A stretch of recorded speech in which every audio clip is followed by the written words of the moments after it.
Hey YouTube, it's Monroe. Today I am cooking red beans and rice. I love this recipe. How versatile it is, how you can make it extremely health conscious, or you can make it all out Southern comfort food. I already have my red beans here, a little over a pound of dry red beans. I placed them in some water.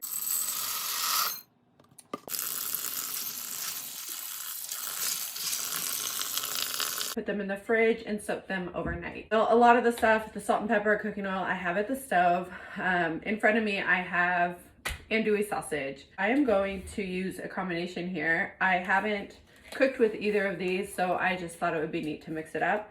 I have a Cajun style smoked sausage, smoked andouille sausage, which I thought would be awesome. It's probably going to come with a lot more heat. So I thought I'd balance it out with a regular fully cooked andouille smoked sausage, which is going to have a little more mild flavor. You can choose any bell peppers you want. I had a red and a yellow in the refrigerator, so that's what I'm going with. I don't always have a lot of green bell peppers on hand. Normally what you would see in red beans and rice recipe, part of the Trinity. But I have my celery here. I have my sweet onion here. You definitely don't have to use chicken stock, and if you want to cut back on the fat content and the sodium, feel free to just use about 6 cups of water. For spices, like I said, we are going to use salt and pepper. In front of me here I have some smoked paprika, garlic salt, I have onion powder, I have cayenne pepper, bay leaves, thyme. We can't forget about the oregano. And my best friend, garlic. That's really all of the items you are going to need. Once you get going, it moves pretty fast. So let's get going.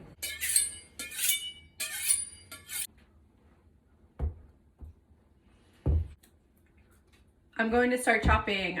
I'm always brought to tears by my onion, so I typically chop it last. Has anybody else ever found a hidden bell pepper inside of a bell pepper? It's almost like a little surprise, or like one of those Russian dolls.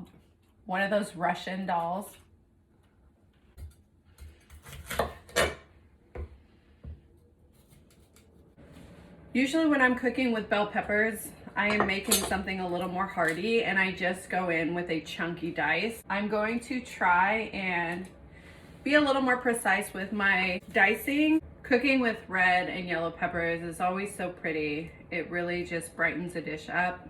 A green bell pepper would really add some nice green color to this.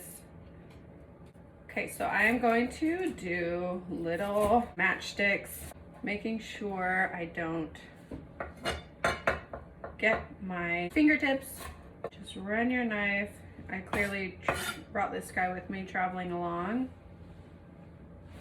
He didn't want to be chopped. My dog is just hanging out with me. She likes to be in the kitchen just in case I need help cleaning up. There she goes.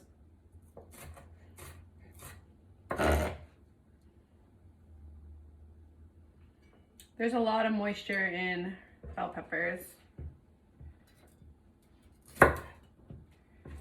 Bell peppers always reminds me of my childhood. There wasn't a dish I can remember my grandmother not using green bell pepper in. It was definitely in everything she made. Bell peppers, celery, onion, the Trinity. I don't remember my grandma cooking with much garlic. If she did, I blocked it out for some reason. This morning I was actually thinking about my grandmother. She, years ago, had given me a Betty Crocker cookbook, and I was thinking of digging it out and going through that cookbook, locating some of my favorite recipes, and maybe putting a healthier spin on them, or my own spin, not necessarily healthier, everything in moderation, right? I don't always cook extremely healthy. I try to be health conscious mostly, but sometimes you just want all that flavor and all that guilt-free. It's snowing here. It's definitely snow mixed with rain, but it's snowing all the same. So for the celery, I grew up cutting this leafy top off. I thought it was just, I never knew what I thought. I just thought you chopped it off. I do not leave them out anymore. Oops. There goes some celery. I did not hear my dog come running. Among cooking, I have a few other passions, true crime being one of my top. If I wasn't a hairstylist, I tell people I would have been, my goal would have been to be a detective. I am really good at it. Puzzles, solving anything. I mean, I'm your girl. The only problem is I'm extremely sensitive. But why did I get on this subject? Oh, on Netflix, I just binged The Night Stalker. If you are a fan of true crime and have Netflix, I highly recommend The Night Stalker.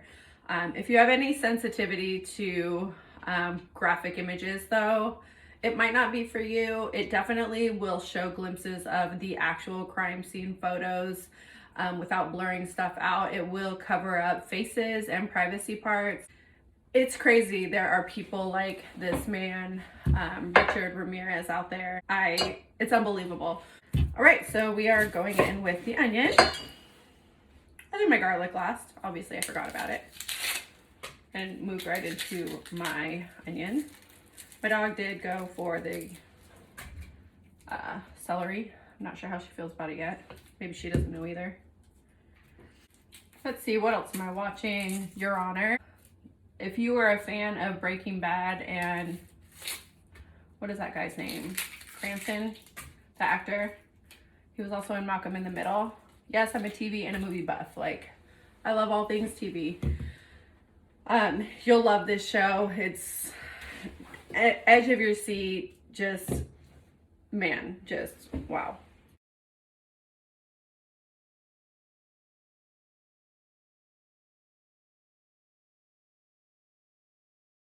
And a small dice on your onion. You don't want to saw or chop. You release a lot more of that, whatever it is in an onion that burns your eye. You really just want to be fast. Carla, no, no, no. I don't know why I wouldn't let her eat an onion, but I just didn't want to have to deal with it on her breath. No onion for her. Okay, we want to aim for 4 cloves of garlic. These are actually really small, so I'm gonna go with 6. All of my recipes are extremely versatile. This just looks so beautiful. I love this color. It just like, it's super fresh. It just screams, put me in a pan with some butter and garlic. Smash your garlic. So far, so good. They're coming out in one piece. I am going to slice my sausage. If you wanted to make this more healthy, you could opt for a turkey sausage. It's not super unhealthy. You can definitely choose to switch other things up like the chicken stock or just do water. Everything is pretty fresh. You're really not gonna need a whole lot of salt since you have this smoky sausage. You can cut these however you prefer. For my aesthetic, I definitely like this fancier looking cut. And I believe it's time to move to the stove. So my camera died. I'm not sure what happened there, but I added about 2 tablespoons of canola oil into my Dutch oven. I got that really hot and I added my sausage. Our goal is to brown the sausage. I can definitely smell a little bit of heat from the Cajun style andouille. I'm so glad I grabbed that. I'm also glad I grabbed the more mild one also. My fiance doesn't like a lot of heat, so sometimes I have to be mindful of that when I'm cooking. I have a slotted spoon here. I'm going to do the best to get as little oil out of here while I remove my sausage. I have a paper towel over my meat board so that it will absorb any excess fat. You want a lot of this fat to cook your vegetables. I have my food mover here, which makes transferring vegetables super easy. Thank you, Rachel Ray. We have our bell pepper, our red and our yellow, our celery, our sweet onion.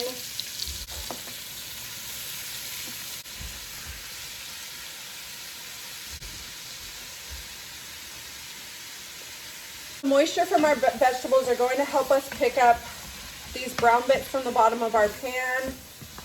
We will also be deglazing our pan when we add our liquid, whether it be your chicken stock or water. I'm going to bump it back up to medium. I believe it's cooled down enough. The color in this pot right now is so beautiful, so vibrant.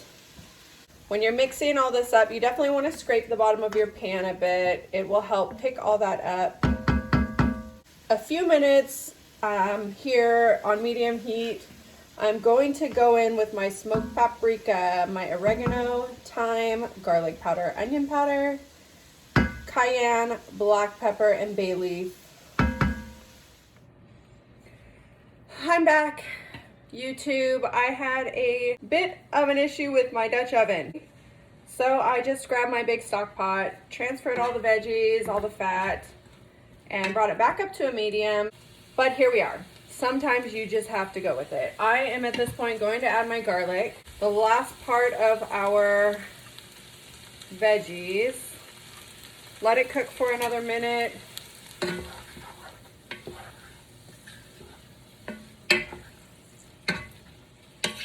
Now you can really smell everything. We are going to do about 2 teaspoons of smoked paprika. Feel free to grab your measuring spoon. I don't like to do dishes, so I use my palm. 2 teaspoons is about a palmful. I have 1 teaspoon of dried oregano leaves. I'm going to go into my bag here, grab what I think is a hefty teaspoon pinch. I'm going to just pinch it up in my fingers, really get that broken up. Add that into the pot. All right, so 1 teaspoon of thyme. I'm going to pop this lid off, make it easier to put in my palm. That's just a little bit of, maybe a half of a palm. I have pretty good sized hands. Half a teaspoon of garlic, onion powder each. In my opinion, adding garlic and onion powder when you have garlic and onion in a dish just intensifies and enhances that flavor. A little dash of cayenne. I don't want a lot of heat in this. Again, my fiance doesn't like heat. I want it to be more of just a conversation. Give that a whirl. I'm going to cook it for about another minute or 2. Add a pinch of black pepper, 2 of my bay leaves. Okay, that's a big one and 2 small ones. I have here a combination of chicken stock and water. I'm going to add that to the pan now. If you haven't done so already, drain and rinse your beans. I have, so those go in next. We are going to give it a stir. We are going to bring this to a boil. Once boiling, we are going to reduce the heat to about a medium low and let it boil for about an hour covered. You'll want to stir it occasionally, replacing the lid every time you stir. What do they say about a watched pot never boils? I'm going to walk away, do a little cleanup, and I'll be back when this is boiling. Okay, now that the beans have come to a boil, I'm going to reduce the heat to about medium low. Let this go for a solid hour.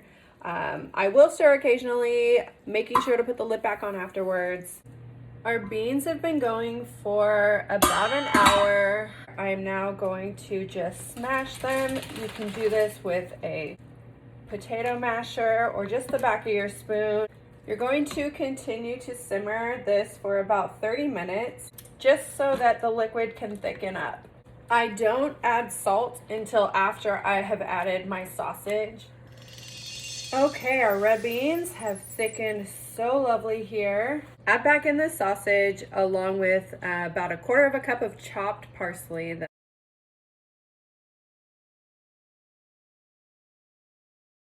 So the beans definitely need salt. Start with about a teaspoon and just add more as I need. About 3 teaspoons. All right, so I've climbed into my pajamas. You can see all of that goodness. Oh, I cannot wait to have you in my belly. That is comfort in a bowl. Rice is a perfect vessel for this. It adds that starchiness without bringing an additional flavor. I hope you try it and I hope you like it. Please like and subscribe. Leave me any comments down below and tune in next time to see what else I'm cooking.